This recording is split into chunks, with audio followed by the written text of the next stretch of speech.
Good morning, everyone, and welcome to another episode of the Market Snapshot series. My name is Rufus Kamau, Markets Analyst at FXPesa.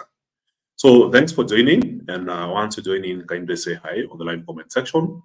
So I'll be starting today with breaking news. The Swiss National Bank has just decided to cut interest rates by 25 basis points, and this happened in the last 30 minutes. So analysts from Wall Street were expecting that the Swiss National Bank is going to be holding interest rates at the current level of 1.5%. But surprise, surprise, 25 basis points, and now we are basically looking at an interest rate level of 1.25%. So this comes after inflation dropped below the central bank's target of 2%. So in the May reading, we saw 1.4%, and this was a big surprise in the market. And if you check your charts, you'll notice that the big movement is on CHF pairs, where the dollar has really gained against the Swiss franc. So anytime you see a central bank cutting interest rates, then the overall expectation is that we continue seeing the currency weakening. So high interest rates, stronger currency, low interest rates, weaker currency. So this was a big surprise. Notice that the forecast or the expectation was 1.50%. So early in the morning, we also had another central bank decision, and this was from the People's Bank of China, where they decided to hold interest rates at the current level of 3.45% for the 1-year loan prime rate and 3.95% for the 5-year loan prime rate. So this came in as expected. We didn't have as much reaction, even though there is quite a number of new developments in Chinese monetary policy, where they're looking to expand the participation in the bonds market by broadening the secondary bonds market, allowing the Chinese to trade more efficiently on the Chinese bonds. So at the beginning of the day, at around 1:45 a.m., we had GDP data coming from New Zealand, which showed an economic growth of 0.2% in the last quarter, which was better than a forecast of 0.1% and higher than the previous reading of negative 0.1%, showing that the New Zealand economy is at least making attempts to form some level of recovery in growth. So what's next? The most important news for the day going forward will now be the interest rate decision by the UK or by the UK Monetary Policy Committee, MPC, which is set to vote on the interest rate decision later in the day at 2 p.m. So the announcement is expected that the Bank of England will hold interest rates at the current level of 5.25%. And if they decide to make a surprise change, then we should be expecting a big momentum or big volatility. So a key focus will be on how the Monetary Policy Committee members vote. So remember, in the UK, we have 9 members, and these 9 members vote on whether to hike interest rates, whether to hold, or whether to cut. So the voting is usually in an XXX format. So the first number is how many MPC members voted to increase interest rates. So as you can see from the previous vote, hiking interest rates was in no favor. So 0 members voted to hike interest rates. So the second one is for cutting interest rates. So we had 2 members who are voting for cutting interest rates.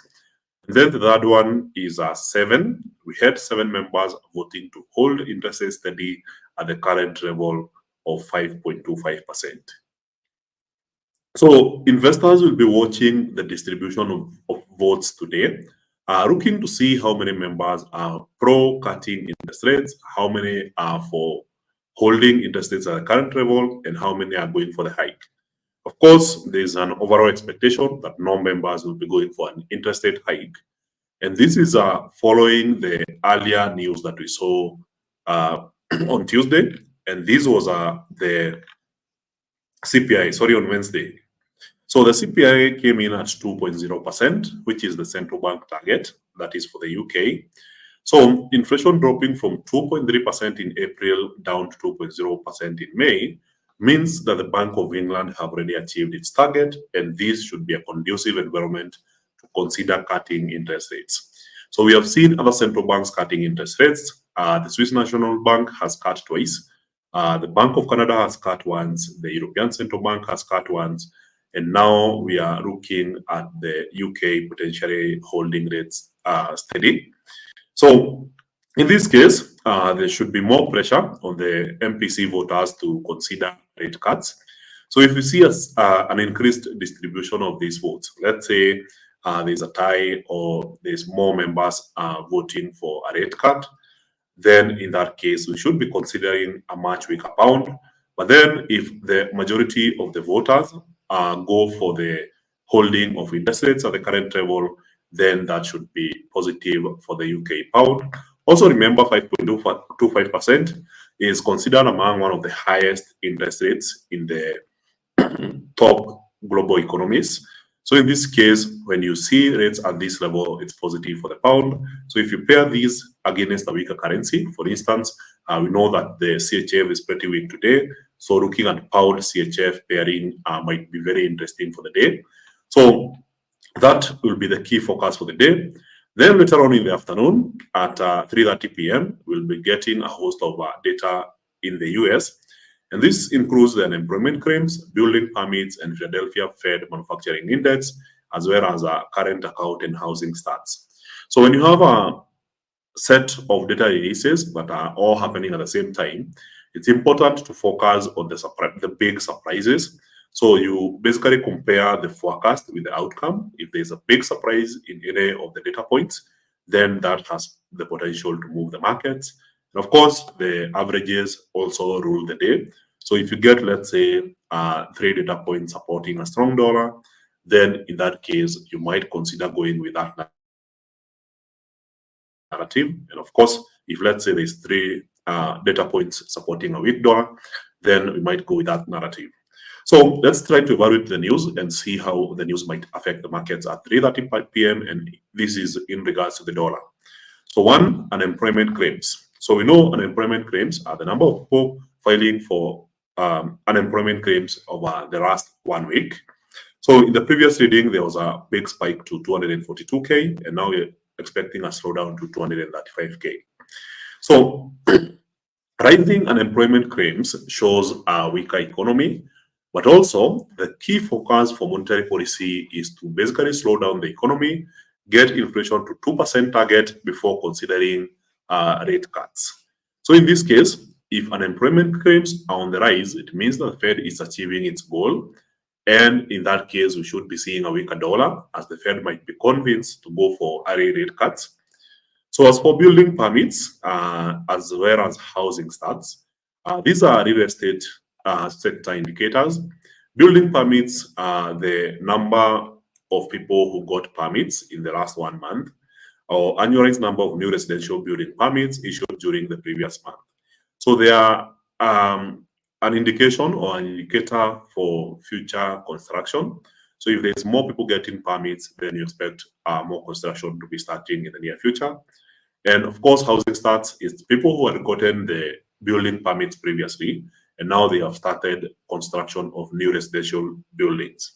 So it's the annualized number of new residential buildings that began construction during the previous month. So looking at both data, if you see an increase in this number, it shows that the real estate market is heating up. And in that case, you expect that to be contrary to the Fed's expectations. That should be positive for the dollar. If the building permits and housing starts are all going down, then that's consistent with the Fed's expectations. And in that case, we should be looking at a potentially weaker dollar.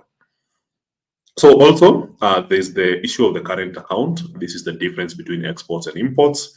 So an improvement for an economy that is basically net importer, you can see it's negative 207 billion. Of course, it's important to consider the trend of what has been happening. So clearly, there has been improvements in the balance of payments, meaning that the US is exporting more. So a strong economy is basically taken as positive for the dollar, whereas a weak economy is taken as negative for the dollar.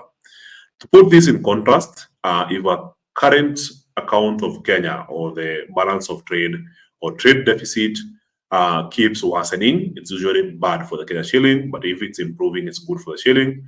So it's the same thing or same interpretation for the dollar. So we'll be looking at the data points in that perspective. Of course, there is Philadelphia Fed Manufacturing Index. Of course, good performance of the manufacturing sector is taken as positive for the dollar. And if it's getting worse, it's negative for the dollar. So lastly, we'll be getting crude oil inventories at 6 p.m. So as we all know, crude oil has been on a very strong rally this week. And this rally could be extended if there's a big drop in crude oil inventories. So in the previous week, it was a surprise number to the upper side, which was negative for crude oil. And now we're expecting a surprise drop. So if we see a drop of 2.8 million barrels or even below, then in that case, we should be seeing oil markets extending the rally. But then if there's a big uptick in inventory, then that should be the reverse. So an increase in inventory should be negative for crude oil prices. This applies for both Brent oil and WTI or US oil tickers. So tomorrow we'll be looking at retail sales for the UK at 9 a.m. and then also the national core CPI for Japan at 2:30 a.m. ahead of the next market snapshot at 11 a.m. So remember, these sessions happen every day, Monday to Friday at exactly 11 a.m. So that's it with the economic calendar. And now we can jump straight to analysis and try to understand what are the key trends and chart patterns to be observing for the day and potentially some opportunities in the markets. So as we transition to the charts, now I'll be checking the comment section to see what you guys have to say.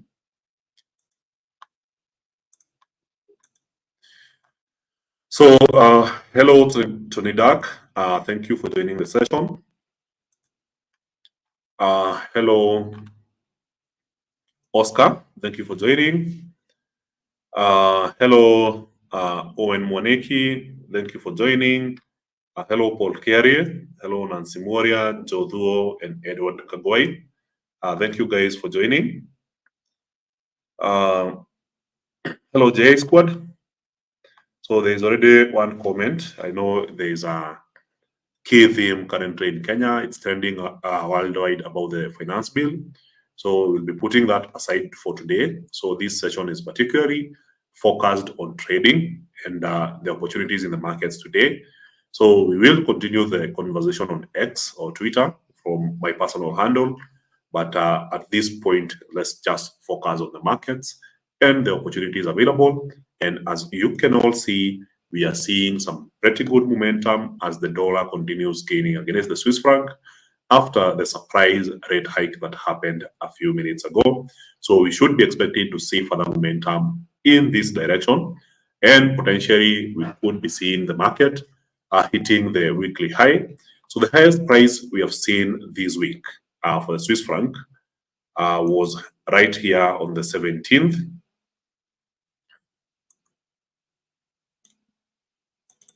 So this was the highest price on Monday. So for a very short-term price action, we might expect the price to get here. And of course, if the price happens to break that area, then we look at the highest price as of last week. So in this case, we should be looking at 0.89921. So the dollar is expected to continue gaining ground against the Swiss franc. So remember the idea of a carry trade. So with interest rates in Switzerland at 1.25%, and in the US at between 5.25 and 5.50, that this creates a huge difference, meaning that you can easily borrow money from Switzerland and invest in the US for a free return. So in this case, there's a good chance that this divergence between the two central banks will keep driving this currency pair higher. So from a higher time frame on the 4-hour chart, it's just one candlestick from this bottom. So we expect to continue seeing further upside momentum and potentially get to last week's high. So in this case, potential reversal might be happening at this level, and the trend could basically imply that we now head for this upper trend line. So if you look at it in this lens, there's still more room for upside momentum, noting that the prevailing market pattern is following a path along this area here. So you are having this bearish channel. So the overall trend in this market was following this path, but seeing the direction that the Swiss National Bank is taking, there's a good chance that the market now goes for this swing.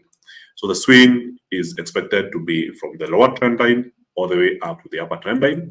But for now, including short-term trading and reacting to the news, the overall expectation is that the dollar continues gaining against the Swiss franc, gets to 0.89312. This is the weekly high. And then if it breaks, then we target 0.89921.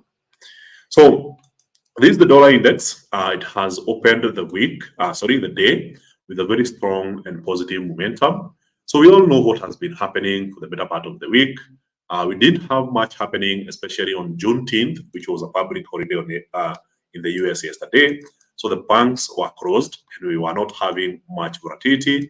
So this was the prevailing price action for the better part of the last 3 days, Monday, Tuesday, Wednesday. And now on the fourth day, as the Americans resume full trading, we are seeing this strong momentum building up in the dollar index. And this has various implications on other currencies. So for the Euro USD, we have seen the market attempt to make this pullback, retest, and continuation. We go to this area, and I would say, honestly, this market has just been moving sideways.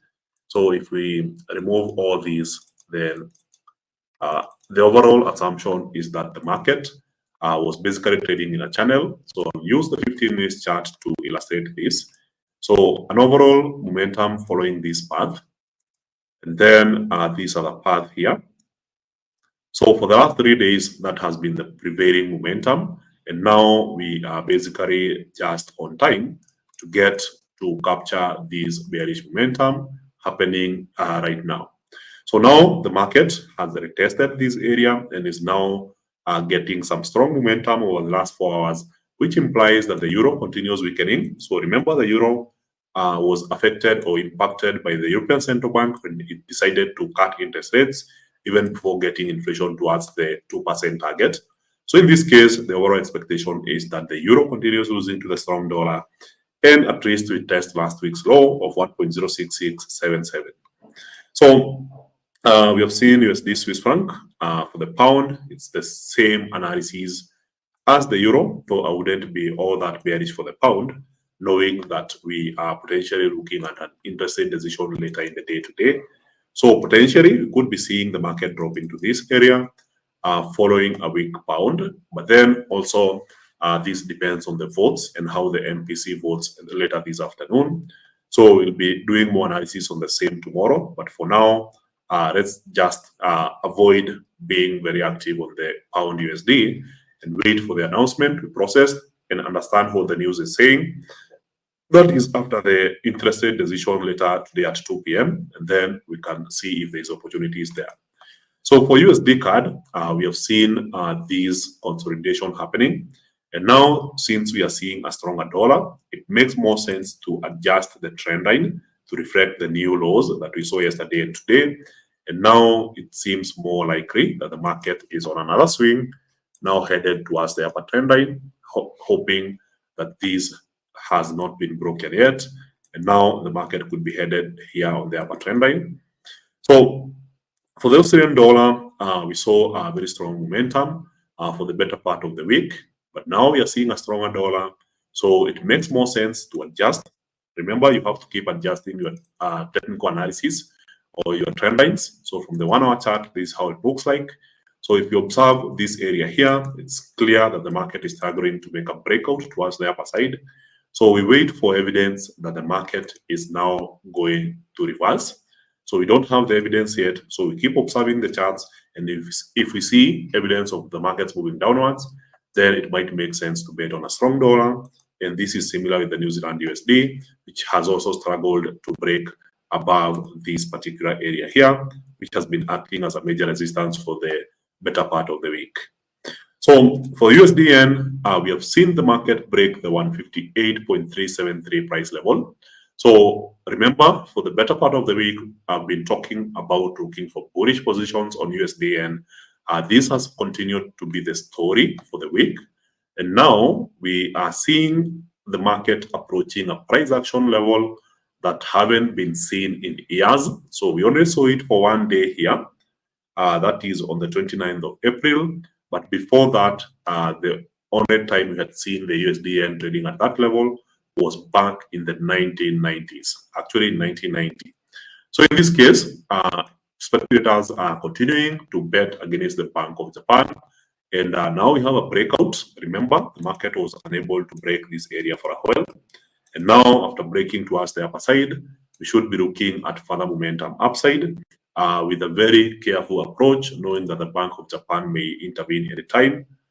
So silver managed to make the breakout here. So it seems more like this level is holding quite well. So this was a major resistance. So after the breakout, the market rallied to this point and now seems to be pulling back. So if you go to the 15-minute chart, you can see that there's that potential of what we have been covering as the breakout retest continuation. So we don't know whether it will be a reverse, but if we see signs of the market now retesting the previous high, then we know it's a breakout retest continuation, and that might mean trading higher and targeting $30.793.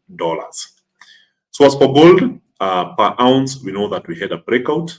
So after this consolidation that lasted quite a period of time here, so the overall price action was just the market moving sideways. So eventually we had the breakouts, but then the breakout was short-lived. We know that when the market breaks here, based on technical analysis, we target the top of the pattern, which was 2,341 price action level. So once gold got to that resistance, immediately pulled back downwards.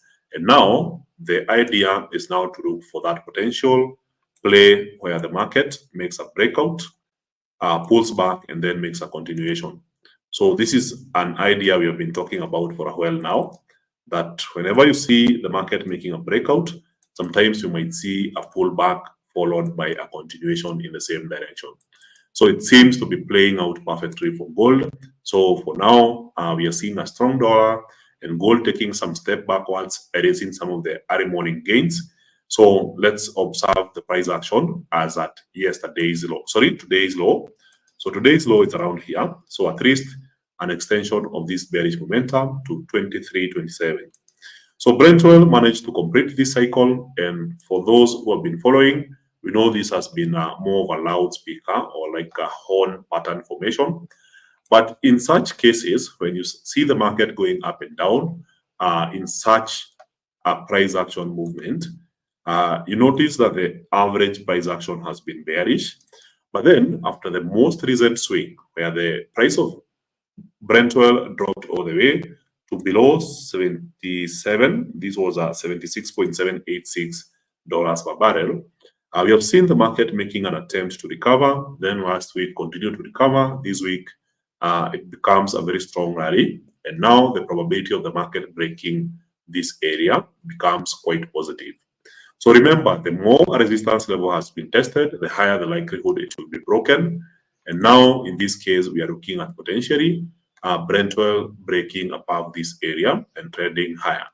So from a smaller time frame perspective, if I remove these lines here, you'll notice that today we don't have as much price action, which may imply that market participants are awaiting the crude oil inventories data later in the day from the IEA, and that could lead to an extension of the rally or even a reversal, with more likelihood that the market could break above this area and trade higher, with the next target being all the way up to around $88.4 per barrel.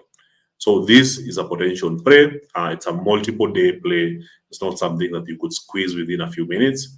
But then it's quite important to understand.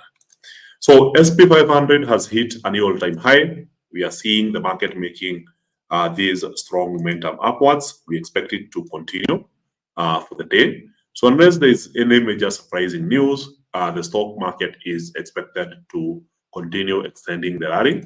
So here we are seeing an increased momentum after yesterday the market traded sideways and the stock market was closed as a result of the Juneteenth holiday. So we will be expecting to see increased momentum in US equities. So for the Nasdaq, it's the same story, strong bullish momentum after largely trading sideways for the last 2 days. So after you look at the high that we saw on Monday, Tuesday and Wednesday markets were just moving sideways. Today we had some breakout and a new high formed. So meaning that there's a likelihood we continue seeing far more upside on the Nasdaq. So the Dow has been the weakest of the three top US equity indices. Hasn't been doing as much. So if you look at the price action over the last couple of weeks, yes, we had this 2-week drop, and then we had also this support area holding on quite well. But then, if you also look at the highs that we saw last week versus this week, we haven't even scratched the surface of last week's high. So in this case, there seems to be some short-term momentum chart patterns presenting themselves in the Dow Jones. So here we had a bearish channel, a breakout, and the market struggled to continue trending higher. But then if you look at the top of this pattern here, it's somewhere around this area here. So perhaps if the Dow was to break above this range that we are seeing for the past 3 days, then the idea is that the market continues with this bullish momentum and potentially getting to 39,100. So Bitcoin has attempted to make a breakout here. So seeing the bullishness we are seeing in top US equity indices, there's a good chance that Bitcoin could make this breakout. And of course, we know that a strong breakout here would potentially lead to a rally to around 72,000. So we are still looking for signs of this bullish momentum and the market potentially breaking above this area. So also notice that the current bottom seems to be an inverted head and shoulder pattern. So for those who know, then you can see the first drop to this area, market gets back, forming the first shoulder, the head, and then the second shoulder, which basically completes the inverted head and shoulder pattern, which is an reversal pattern indicating potential bullish momentum. So for European equity indices, we have the Spanish 35 IBEX, which has been attempting to make a recovery from last week's sell-off. So immediately after breaking this trend line, we have seen the market weaken and completely unable to extend the rally. So we'll be observing more on this range to see if the market eventually finds the necessary momentum to extend the rally. So yesterday was more of a sideways momentum and the market hasn't been broken above or below yesterday's price action. So for the Euro Stoxx 50 cash index, there was a big drop yesterday, but today we are seeing optimism potentially extending the bull run that we had seen earlier in the week. So I expect to see further upside, especially in correlation with US equities being pretty positive. We could be seeing the market completing the journey, getting to 7703 for the French 40 index. For the FTSE, we had a breakout, a retest, and continuation. So key pattern we have been observing for the better part of the week. So market makes a breakout, retests the trend line, and then continues. So in this case, it seems like a go for me. The market has broken and is potentially moving higher, making a recovery from the big sell-offs we have been experiencing in the past couple of weeks. Of course, also to notice is that there's a trend line that started at the top here. And now if the market was to move higher, potentially we could be seeing some price action headed towards this area on the upper trend line. So for the German 40 or the DAX, we have seen a retest of this area, but there's also some likelihood that the market keeps extending the bullish momentum. So from the 15 minutes chart, it seems more likely that the market is just forming a breakout here. And of course, this is based on the price action from the last 2 days.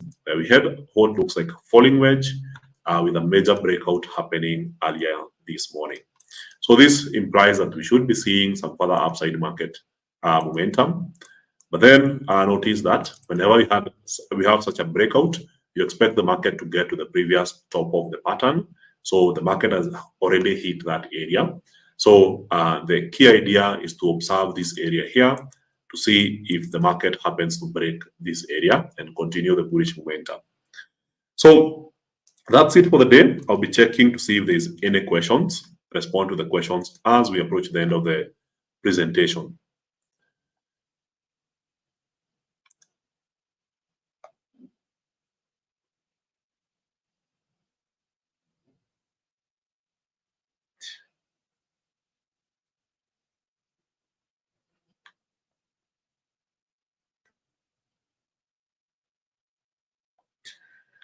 I'm getting a comment from Nelson, moving very fast. Apologies.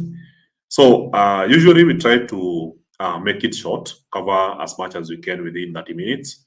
So I think our time is almost up. So the advantage to this is that if you're watching on YouTube or X, the session is live and recorded. So you can literally just rewatch the session immediately after the end of the session. So if there is a point that basically passed over and you didn't hear correctly, you can always reference it. You can bookmark, you can follow our pages to make sure that you can access these sessions on demand. And if you have any clarifications you need, then you can always reach out to me.